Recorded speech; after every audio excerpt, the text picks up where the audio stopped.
দিনটি ছিল 11 তারিখ দিনগত রাত্রে মানে রবিবার দিনগত রাতের বেলা আমার শাশুড়ি মানে 24 দিন যাবত অনেক অসুস্থ ছিল হাসপাতালের বেডে। তারপর 24 দিনের দিন উনি মাগরিবের সময় মারা গেছে। তো রাতের বেলা তো আমাদের বাসার পাশে হসপিটালে উনি মারা গেছে, ওখান থেকে দেখে এলাম। তারপর সবাই মিলে অনেক কান্নাকাটি করলো। তারপর ওনাকে বাড়িতে নিয়ে গেল, কিন্তু আমি যেতে পারলাম না যেহেতু আমার মেয়েদের পরীক্ষা ছিল। তো রাতে ওদেরকে একটু পড়িয়ে সকালবেলা মানে ফজরের সময় আমি আবার বাসার সবাই মিলে আবার শ্বশুর বাড়ির দিকে রওনা দিলাম।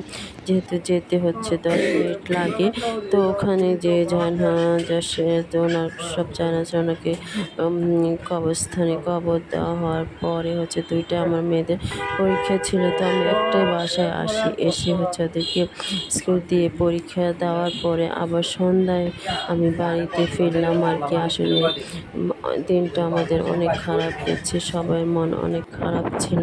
আসলে বাড়ির সবাই মুরব্বী, তারপরে মানে শাশুড়ি বলে কথা, শাশুড়ি মা, অনেক খারাপ লাগলো ব্যাপার। সবাই আমার শাশুড়ির জন্য দোয়া করবেন। আল্লাহ হাফেজ।